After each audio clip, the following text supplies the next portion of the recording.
The wolf fortress rose like a blackened fang against the crimson moon, its walls carved from obsidian and bone. Cale pressed his body against the cold stone, heart hammering as wolfen sentries prowled the battlements above.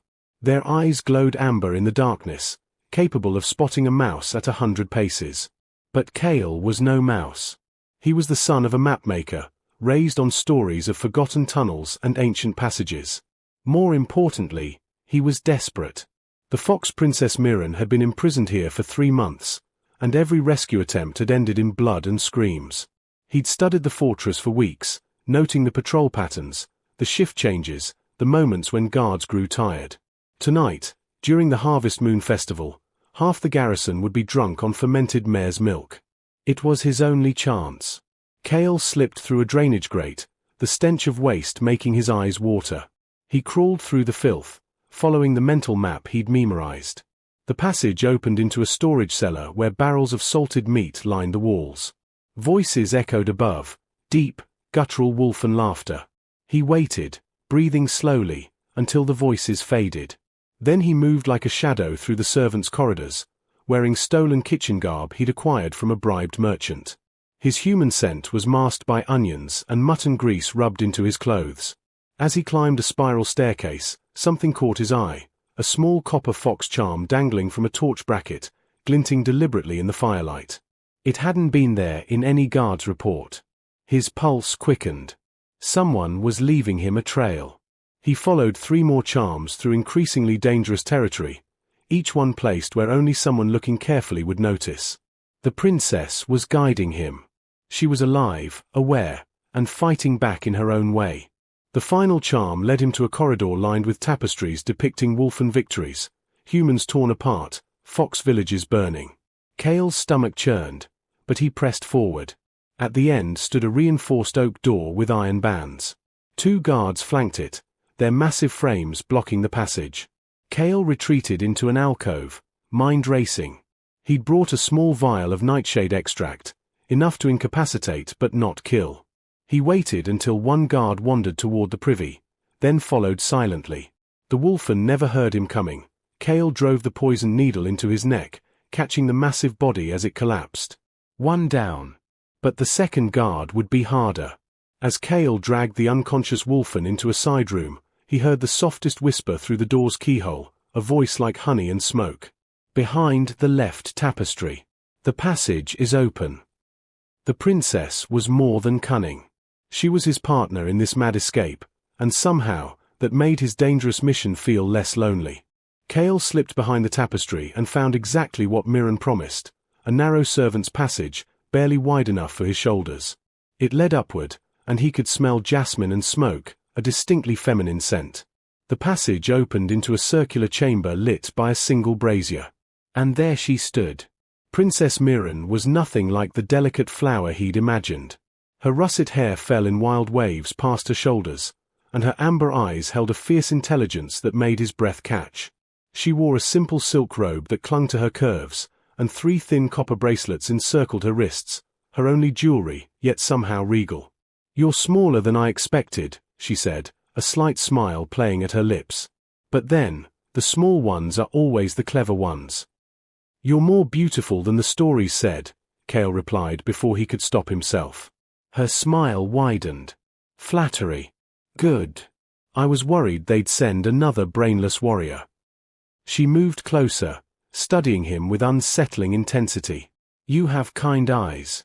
That's rare for someone brave enough, or foolish enough, to come here." "I'm definitely foolish," Cale admitted. "But we need to move. The guard won't stay unconscious forever." Mirren shook her head, her expression darkening. "We can't leave yet. There's something you need to see first." She crossed to a wooden chest and pulled out rolled parchments covered in military diagrams. "The Wolfen King, Ragnar, is planning something catastrophic. Look." Cale unrolled the maps, his blood turning cold. They showed human villages, fox territories, even neutral trading posts, all marked with red slashes. Troop movements, supply routes, siege equipment. This wasn't a raid. This was genocide. "He plans to strike in 3 weeks, Mirren said softly, standing close enough that he could feel her warmth. He'll blame it on human aggression, unite the Wolfen tribes, and sweep across the lowlands like a plague. Thousands will die. How did you get these? Ragnar visits me, she said, and something dark flickered in her eyes. He thinks I'm docile, broken. He talks freely, drinks wine, boasts about his brilliance. She paused. He touches me sometimes. Nothing final, but enough to make my skin crawl. Rage flooded through Cale, hot and fierce. I'll kill him. Mirren placed a hand on his chest, her touch gentle but firm. No. We need to be smart. If we kill him now, his son will take over and accelerate the plans. We need to expose him, turn his own people against him. She was right, but the feel of her hand against his heart was distracting. Her eyes met his, and for a moment, the danger surrounding them faded. She leaned in slightly, her voice dropping to a whisper. When I heard someone was trying to reach me, I prayed it would be someone like you. Someone who thinks instead of just swinging a sword. Her fingers traced the collar of his stolen tunic. Someone who sees me as more than a prize to be won. The air between them crackled with unspoken tension. We should rest, Mirren said, pulling back slightly but not entirely. Ragnar won't visit until morning, and the guard shift changes at dawn. We have perhaps 5 hours. Cale wanted to protest, every instinct screamed at him to run, to escape while they could. But exhaustion tugged at his bones, and the princess was right. They needed strength for what came next. Mirren gestured to a low-cushioned bench near the brazier. Sit with me. Tell me about the world outside these walls. It's been so long since I've heard anything real. He sat, and she settled beside him, close enough that their shoulders touched.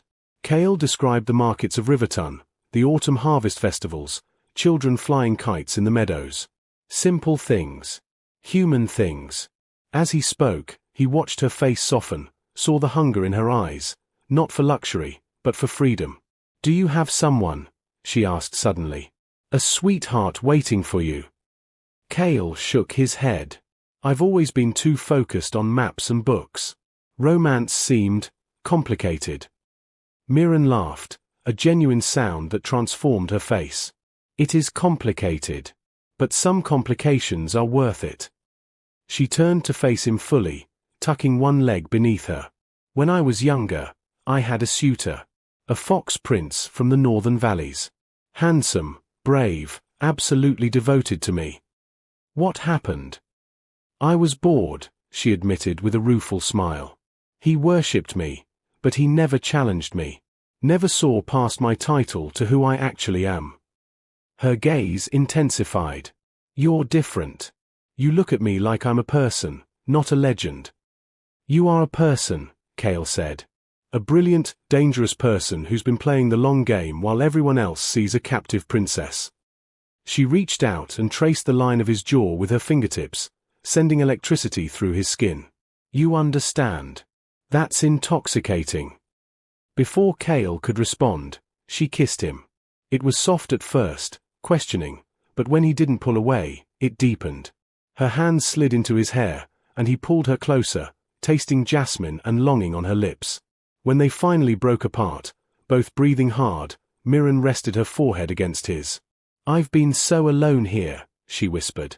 So cold. You're not alone anymore, Cale promised. They held each other as the brazier burned low, sharing warmth and whispered secrets. Cale told her about his mother's death, his father's obsession with maps that became all-consuming. Mirren described the Fox Court's politics, the burden of being the youngest daughter but the one with the gift, a mysterious ability to sense intentions that made her valuable and dangerous. They imprisoned me because they fear what I might become, she said. Ragnar thinks he can break me, mold me into a weapon for his cause. He's an idiot. She smiled against his neck. Yes, he is. Dawn came too quickly. Mirren heard Ragnar's heavy footsteps before Cale did, and she shoved him toward the servants' passage with urgent whispers. Hide. Watch. Whatever happens, don't interfere unless I signal you. Cale barely made it behind the tapestry before the door burst open. Through a gap in the fabric, he watched the Wolfen King enter, a massive creature with silver-streaked fur and eyes like cold iron. Behind him came 4 guards and a figure Kale didn't recognize, a thin wolfen in scholar's robes, carrying a wooden case. "My dear Mirren," Ragnar rumbled, his voice like grinding stone. "I hope you slept well. Today is a special day." "Every day in your hospitality is special," Mirren replied, her tone perfectly neutral. But Kale heard the steel beneath the silk. Ragnar laughed, a sound like boulders falling. "Still spirited. Good. I'd hate for you to become dull before we complete our arrangement." He gestured to the robed wolfen. "This is Vex, my chief alchemist. He's prepared something wonderful." Vex opened his case, revealing dozens of small vials filled with black liquid. "Loyalty serum," he explained in a reedy voice. "1 drop, and you'll find yourself more agreeable to His Majesty's suggestions. In time, completely devoted." Kale's hand went to his knife, but Mirren's warning echoed in his mind. He forced himself to wait, to watch. "I don't need it," Mirren said calmly. "I'll agree to your alliance willingly. The Fox territories are weak, divided. Better to join your strength than resist it." Ragnar moved closer, his massive hand caressing her cheek with disturbing gentleness. "I almost believe you. You've become so accommodating lately. But I'm not a fool, little fox." His claws extended slightly, not enough to cut but enough to threaten. "You'll take the serum. And then you'll help me." "Help you with what, exactly?" "You'll use your gift," Ragnar said. "That precious ability to sense truth and lies. You'll accompany my envoys to the human kingdoms, verify their promises of peace. When the humans believe they're safe, when they lower their defenses." He smiled, showing too many teeth. "That's when we strike." Mirren held his gaze. "And if I refuse?" "Then I'll dose you anyway, and you'll spend the rest of your days as my willing concubine until you're too broken to be useful." His hand slid lower, possessive and threatening. "I've been remarkably patient, Princess. My patience is exhausted." Behind the tapestry, Kale's rage reached a boiling point. But before he could move, Mirren did something unexpected. She smiled, not the cautious, diplomatic smile she'd worn before, but something wild and fierce. "Then I have a confession to make," she said sweetly. "I've never been very good at patience either." She moved faster than Kale thought possible, grabbing the brazier's iron poker and driving it into Vex's throat. The alchemist crumpled, black serum vials shattering across the floor. In the same motion, Mirren threw a handful of powder, something she'd hidden in her sleeve, directly into Ragnar's eyes. The king howled, clawing at his face as the acidic substance burned. His guards rushed forward, but Kale was already moving. Kale burst from behind the tapestry, his blade finding the first guard's throat before the wolfen could react. Mirren grabbed the fallen alchemist's case and threw it at another guard, glass vials exploding in a cloud of toxic fumes. "The window!" Mirren shouted, running toward the chamber's narrow archer's slit. "There's a rope I prepared weeks ago." But Ragnar, even blinded and enraged, was terrifyingly fast. His massive paw caught Mirren by the hair, yanking her backward. "Treacherous bitch!" Kale didn't think.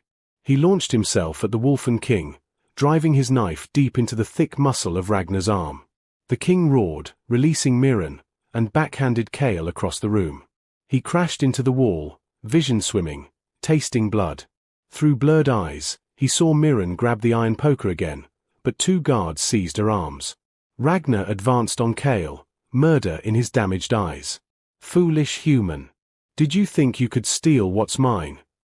"She was never yours," Kale gasped, forcing himself upright. His hand found the pouch at his belt, the rest of his nightshade extract. "She's no one's property." He threw the vial. It shattered against Ragnar's chest, the liquid soaking through his fur. The king laughed. "Poison? I've built immunity to every." Then he stopped, his expression shifting to confusion. His massive legs wobbled. "Not regular nightshade," Kale said through split lips. "Concentrated. Triple dose. Even you can't." Ragnar collapsed like a felled tree, unconscious before he hit the floor. The guards holding Mirren released her in shock. She grabbed Cale's hand, hauling him toward the window. Now! While they're confused. They squeezed through the narrow opening, finding the rope she'd mentioned, a braided line made from torn bedsheets and stolen guard uniforms, anchored to the stone. Below, the fortress courtyard sprawled 3 stories down. I haven't tested it, Mirren admitted. I hoped I'd never need to. Testing is for people who have choices, Cale replied, and together they climbed down into the chaos below. The commotion had spread. Servants ran in panic, guards shouted conflicting orders, and smoke poured from the upper chamber where toxic fumes still lingered. In the confusion, 2 figures in stolen cloaks slipped through the main gate just as a wine merchant's cart was leaving. They ran for the forest line, not stopping until the fortress was a dark silhouette behind them. In a clearing, they finally collapsed against each other, laughing breathlessly despite the pain and fear. We did it, Mirren whispered against his chest. We actually did it. You did most of it, Cale admitted. I just showed up and got thrown into walls. She pulled back to look at him, her eyes bright with tears and joy. You came for me. No one else dared. Her hand cupped his bruised face. You saw me as more than a prize. Always, he promised. They kissed again, longer this time, without the urgency of danger but with something deeper, recognition, partnership, the beginning of something neither had expected to find. When they finally pulled apart, Mirren's expression grew serious. We still have work to do. Those maps, that information about Ragnar's plans, we need to warn both our peoples. An alliance, Cale said, understanding. Between humans and foxes. Led by us, Mirren agreed. If they'll listen.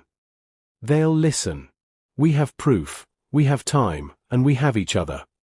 She smiled, fierce and beautiful in the moonlight. Then let's save the world, Mapmaker. But first. She pulled him close again. First, let's find somewhere safe. Somewhere we can rest, and plan, and perhaps, explore this thing between us. That sounds perfect. They disappeared into the forest together, 2 unlikely heroes who'd found each other in the darkest place, carrying secrets that could prevent a war and the fragile beginning of love that would change everything. Behind them, the wolf fortress burned. Ragnar would eventually wake, enraged and humiliated. But by then, the fox princess and her human rescuer would be long gone, building an alliance that would shift the balance of power across the land. And in quiet moments, when strategy and politics could wait, they'd remember the night they freed each other, not just from prison, but from loneliness, from expectations, from the roles others had forced upon them.